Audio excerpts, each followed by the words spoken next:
L'accueil est la vitrine de l'hôpital. Quels sont les avantages d'un bon accueil? Je fais cette vidéo principalement pour tout le personnel soignant.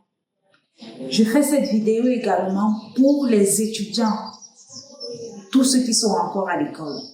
Il est important que vous sachiez qu'est-ce que vous pouvez gagner lorsque vous accueillez très bien votre patient. Je vous invite de ce fait à écouter cette vidéo jusqu'à la fin, car ce sera bénéfique pour vous, surtout encore si tu as pour projet d'ouvrir un centre hospitalier.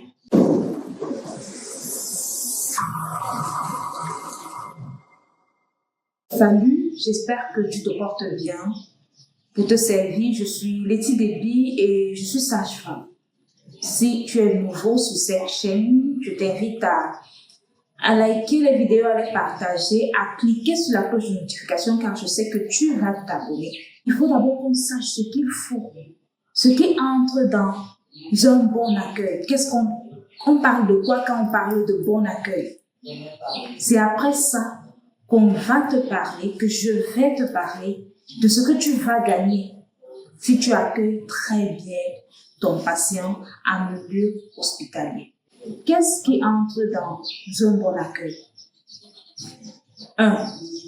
Il faut être de nature gentille. Évite d'être aigri. Il faut être de nature gentille. Ça va permettre en sorte que tu ne vas pas fournir d'efforts à accueillir très bien une personne. Tu ne fourniras pas d'efforts parce que tu es naturellement gentil. Quelle que soit l'humeur du patient qui se présentera devant toi, naturellement tu es gentil, tu vas l'accueillir avec cette gentillesse-là.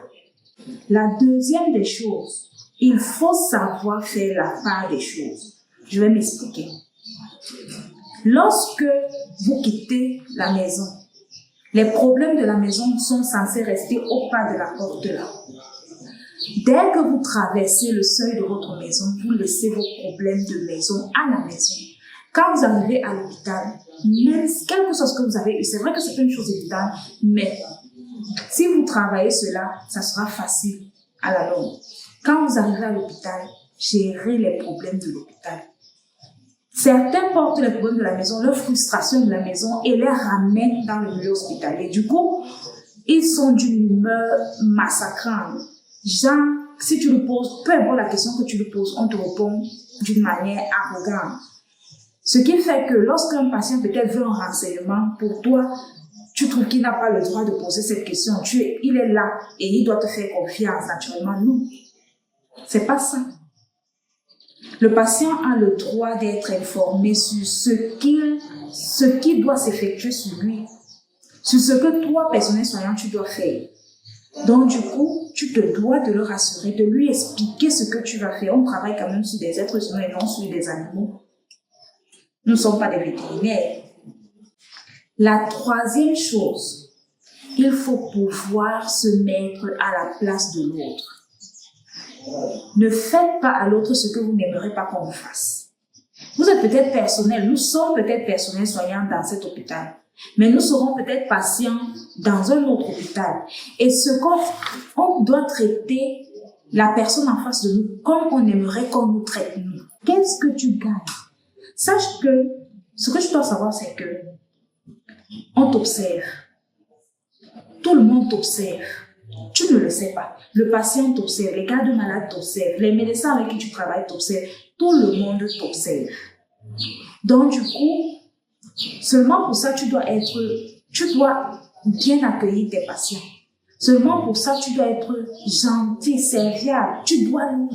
Nous sommes au service du patient. Qu'est-ce que nous y gagnons lorsque nous servons bien nos patients, lorsque nous sommes bien accueillants? Primo, ça rassure le patient.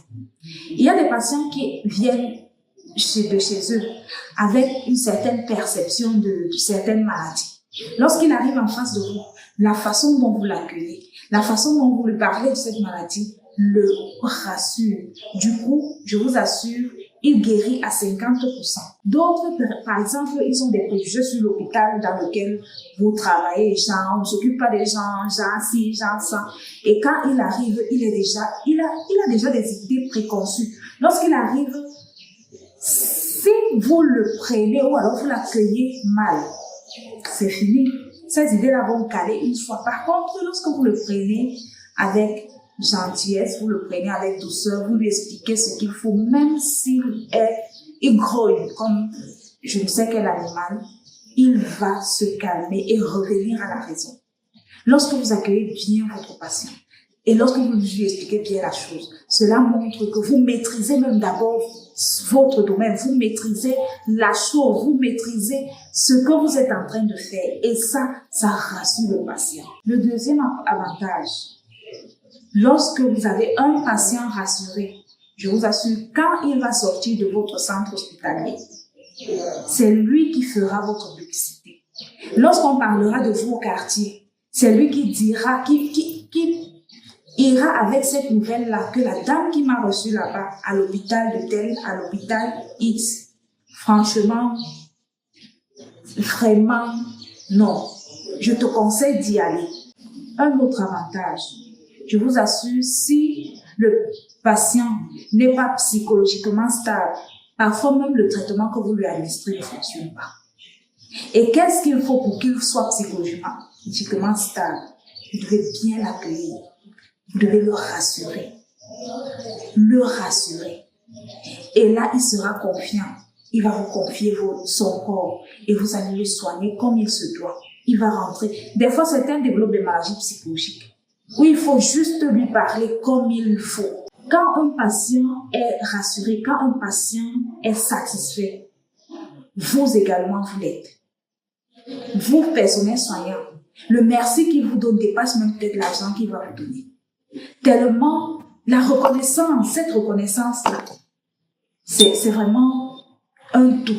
Une fois de plus, je vous dis merci et on se donne rendez-vous à la prochaine vidéo.